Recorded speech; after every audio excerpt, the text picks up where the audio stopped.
तो फ्रेंड, इस वीडियो में हम बात करेंगे हिंदी के प्रैक्टिस सेट की, जो है आपके आने वाले एसएससी जीडी के एग्जाम के लिए। आपको भी साथ के साथ इनके आंसर देने हैं और वीडियो के एंड में कमेंट करके बताना है कि आपके 50 में से कितने क्वेश्चन सही हुए।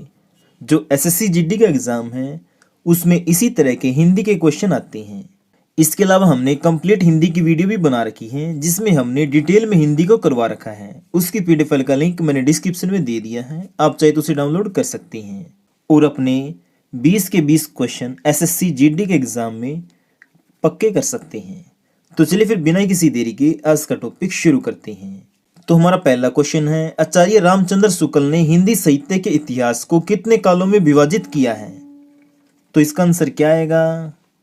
तो इसका आंसर आएगा 4। आंसर होगा ग।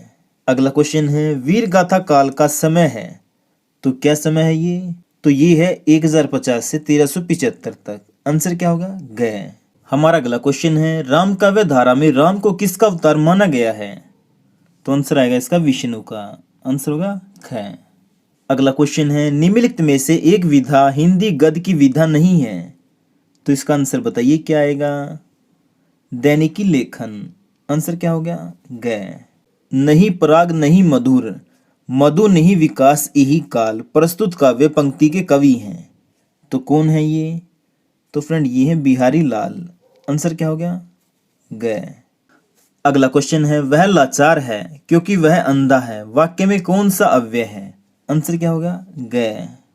अगला क्वेश्चन है, निम्नलिखित वाक्यों में क्रिया विशेषण का वाक्य कौन सा है? तो इसका आंसर आएगा वह धीरे धीरे पढ़ता है। आंसर क्या हो गया? ख। अगला क्वेश्चन है, निम्नलिखित में से कौन सा शब्द स्त्रीलिंग है? तो बताइए इसका आंसर क्या आएगा? तो इसका आंसर आएगा कृपया। आंसर क्या होगा? ख।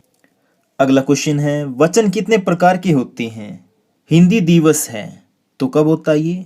14 सितंबर को। आंसर क्या हो गया? द।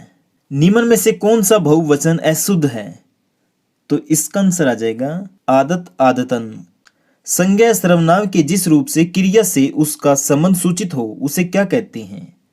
तो इसका आंसर आ जाएगा अपना कारक। आंसर हो गया ग। अगला क्वेश्चन है, रस सूत्र के प्रणेता हैं, तो इसका आंसर आ जाएगा आचार्य भरत मुनि। आंसर ग। जो व्यक्ति कम से कम खर्च करे उसके लिए एक शब्द कौन सा है? तो इसका आंसर आ जाएगा मितव्ययी। आंसर ख। उसने कहा था इस कहानी के रचनाकार हैं, तो कौन है ये? चंद्रधर शर्मा गुलेरी। आंसर होगा ख। राजा भोज का सपना के लेखक हैं, तो इसके लेखक हैं राजा शिव प्रसाद सितारे हिंद। आंसर हो गया ग। काव्य की शोभा बढ़ाने वाले धर्मों को कहते हैं, तो क्या कहते हैं?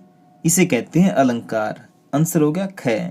अपनी दही को कोई खट्टा नहीं कहता, कहावत का अर्थ है, तो इसका अर्थ है अपनी वस्तु का दोष दिखाई न देना। आंसर हो गया ख। दो या दो से अधिक शब्द किसी नवीन शब्द की रचना करते हैं, तो इस क्रिया को क्या कहा जाता है? तो इसका आंसर आ जाएगा समास रचना। आंसर हो गया ख।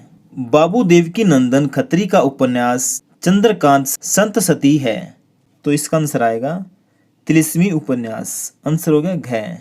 निम्नलिखित में से मितभाषी का विलोम क्या है? तो इसका आंसर आएगा सौम्य। आंसर होगा घ। छठी का दूध याद आ जाना मुहावरे का अर्थ है, तो इसका अर्थ है होश हवास उड़ जाना। आंसर क्या होगा? ग। ऋतु ऋतु में अर्थ भेद कौन सा है? तो इसका आंसर बताइए क्या आएगा? पवित्र मौसम। आंसर होगा ग। कुल कुल में अर्थ भेद कौन सा है? संध्या और रात्रि के बीच के समय को क्या कहते हैं? अकाल पीड़ित में कौन सा समास है? शेखर एक जीवनी उपन्यास के उपन्यासकार हैं। निम्नलिखित में से एक रचना कवि निराला की नहीं है, तो बताइए इनमें से कवि निराला की रचना कौन सी नहीं है? तो इसका आंसर आ जाएगा तुलसीदास। आंसर होगा ग। निम्नलिखित में से एक संधि का प्रकार नहीं है, तो आंसर आएगा अस्थि संधि। आंसर हो गया ग।